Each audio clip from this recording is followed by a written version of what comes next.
Hello friends, અપેક્ષા જ્ઞાન કી YouTube ચેનલમાં આપ તમામ મિત્રોનું સ્વાગત છે.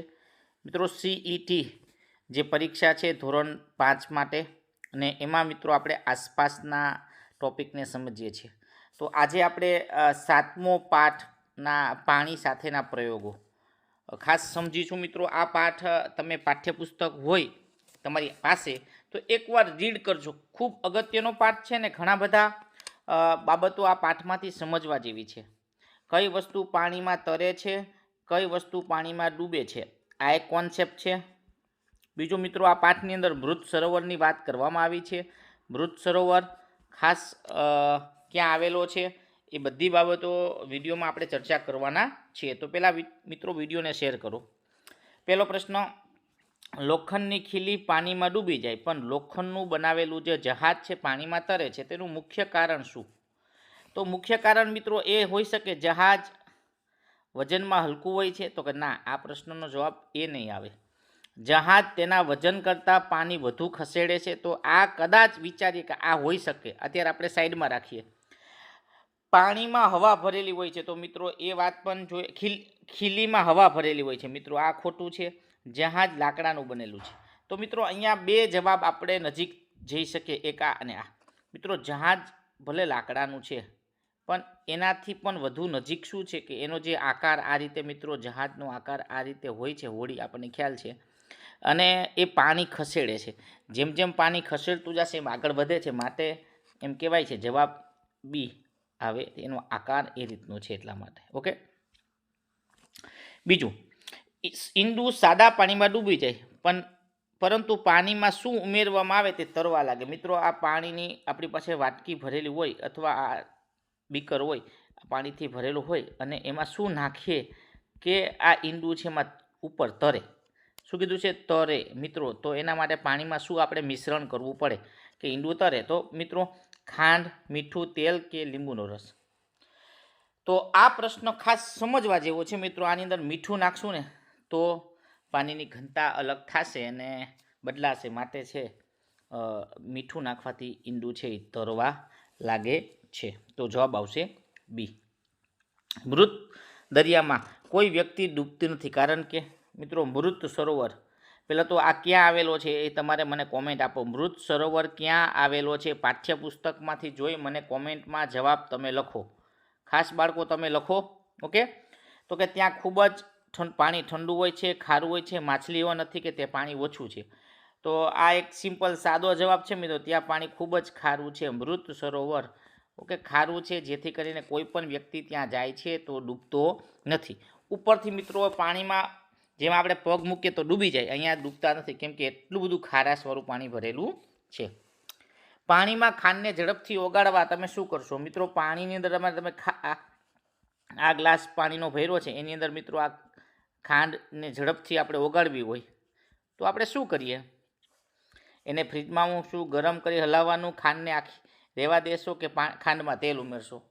તો મિત્રો અહીંયા પાણી છે ને ગરમ કરવામાં આવે, અને ગરમ કરીને જો તમે હલાવો ચમચી વડે તો ઝડપથી ખાંડ ઓગળવા લાગશે, કેમ કે ગરમ પાણીને કારણે બાષ્પ વળે છે ને ખાંડ છે એ ઓગળવા લાગશે. બીજું, કપડાં સૂકવવા માટે આપણે કેમ કપડાને પહોળા કરીએ છીએ? મિત્રો, કપડાં તમારા મમ્મી સૂકવે દોરીમાં, તો શા માટે કપડાને પહોળા રાખે છે? એને રંગ જાળવવા માટે, બાષ્પીભવન માટે, સપાટીનું ક્ષેત્રફળ વધારવા, કપડાં ફાટી ન જાય તે માટે, કે હવા અંદર ન જાય તે માટે? મિત્રો, તમે મમ્મીએ અથવા તમારા આજુબાજુમાં કપડાં જ્યારે દોરીમાં સૂકવે છે તેને પહોળા શું કામ કરે? કેમ કે એ કપડાનું ક્ષેત્રફળ છે એ વધે મિત્રો સપાટી ઉપર, જેથી બાષ્પીભવન થાય. અને બાષ્પીભવન થશે. બાષ્પીભવન કેમ થાય? જો વધારે પહોળા આપણે કરીએ ને ક્ષેત્રફળ વધશે એટલે સૂર્યનો પ્રકાશ વધશે, અને સૂર્યનો પ્રકાશ મિત્રો જો વધે એટલે સૂર્યપ્રકાશ વધુ સપાટી ઉપર આવે, વધુ સપાટી પર પડે, જેથી કરીને કપડાં ઝડપથી સુકાઈ જાય. તો આ રીતે મુખ્ય કારણ છે. પણ આવા પ્રશ્નો મિત્રો પૂછાય તો આવડવા જોઈએ.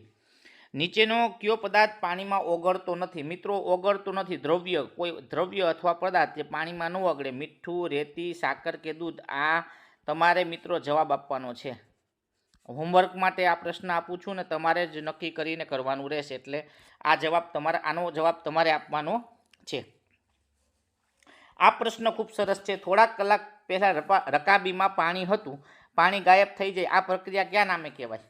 મિત્રો પાણી છે ગાયબ થઈ જાય, આ રીતે મિત્રો સમજો કે રકાબી હોય અને રકાબીમાં આમ પાણી ભર્યું છે, તો થોડાક સમય તડકે હોય અથવા ક્યાંક હશે તો એ રકાબીનું પાણી છે વયું જાય છે, ગાયબ થાય.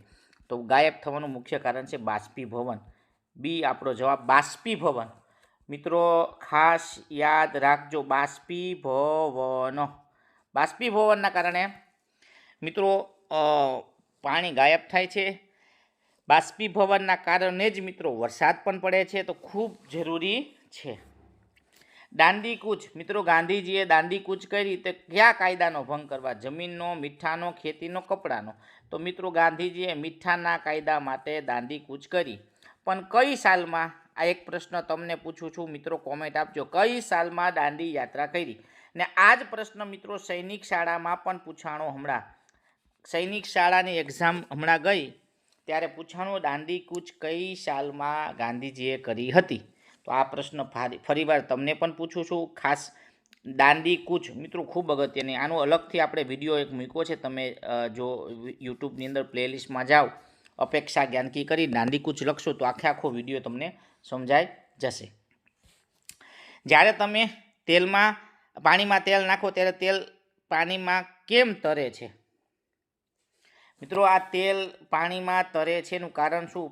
તેલ પાણી કરતાં ભારે છે, તેલ પાણી કરતાં હલકું છે, તે પાણીમાં ઓગળી જાય છે કે તેનો રંગ સફેદ છે? મિત્રો ખૂબ સરસ પ્રશ્ન આપના માટે છે.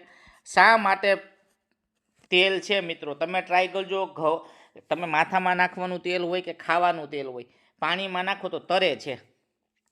કેમ કે મિત્રો પાણીમાં ડૂબતું નથી, એનું કારણ કે હલકું છે, એની ઘનતા ઓછી. મિત્રો જેની ઘનતા ઓછી હોય એ પદાર્થ એમાં તરે છે. આપણને પણ ખબર છે કે પાણીની અંદર જો આ પાણી ભરેલો હોય અને આ લાકડું નાખીએ મિત્રો, લાકડાનો આટલો ટુકડો, તો તરે છે. પણ આટલી નાનકડી જ મિત્રો, નાનકડી જો કાંકરી હશે, કાંકરી આપણે નાખીએ છીએ તો ડૂબે છે આ પાણીમાં.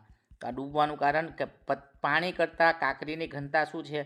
ઘનતા શબ્દ મિત્રો, ઘનતા. આની ઘનતા કેવી છે? વધુ છે એટલે તરે, આની ઓછી છે, ઓછી આ તરે છે, આ ડૂબે છે મિત્રો. ઘનતા વધુ તો એ પદાર્થ ડૂબી જાય છે, ઘનતા ઓછી છે એટલે તરે છે. માટે તેલની ઘનતા ઓછી છે એમ સમજવાનું અને તરે છે.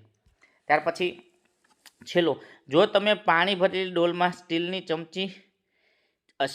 ખાલી પ્લેટ અને સ્ટીલની ચમચી મૂકો તો શું જોવા મળે? મિત્રો પાણી ભરેલી ડોલ હોય, આખી આ ડોલ છે, આપણે સમજવા માટે આપણે ડોલ દોરીએ મિત્રો, આ રીતે સમજો કે આ ડોલ છે, પાણી ભરેલી ડોલ છે. ઓકે, હવે અહીંયા બે પ્રશ્ન તમને પૂછવામાં આવે છે. પહેલાં તો સ્ટીલની ચમચી, મિત્રો સ્ટીલની ચમચી શું જોઈએ? અને ખાલી પ્લેટ, મિત્રો પ્લેટ પ્લાસ્ટિકની હશે, યાદ રાખજો, પ્લેટ સ્ટીલની નહીં હોય, પ્લેટ પ્લાસ્ટિકની હશે. તો ચમચી છે મિત્રો સ્ટીલ છે, ચમચી છે સ્ટીલની છે, તો સ્ટીલની ચમચી શું થાય? ડૂબી જાય, અહીંયા સુધી પહોંચી જશે અને પ્લેટ ઉપર જોવા મળશે. એનો મતલબ પ્લેટ છે, ખાસ આનો જવાબ આવશે પ્લેટ અને ચમચી ડૂબી જશે. ના, અહીંયા મિત્રો પ્લેટ છે ને ખાલી પ્લેટ છે અને પ્લાસ્ટિકની છે મિત્રો, એ ખાસ તમારે સમજવાનું હતું. લખવાનું કદાચ રહી ગયું હોય પ્રશ્નમાં પણ, તો ખાસ યાદ રાખજો. પ્લેટ છે એ તરશે અને ચમચી ડૂબી જશે, બંને તરશે, ખોટું, બંને આ રીતે. તો મિત્રો જવાબ બી આવશે, ચમચી ડૂબે છે અને પ્લેટ તરે છે. ઓકે, આ એક બાબત તમારે સમજવાની છે. તો મિત્રો આવા જ વિડીયો માટે ફરી યુટ્યુબ ચેનલની અંદર જોડાયેલા રહો. જો તમારો પાયો નબળો છે ગણિત માટે, તો ગણિત માટે પાયા બુક લઈ અને શરૂ કરી દો. ઓકે, આ નંબર ઉપર વધારે માહિતી તમને મળી જશે. જય હિન્દ, જય ભારત.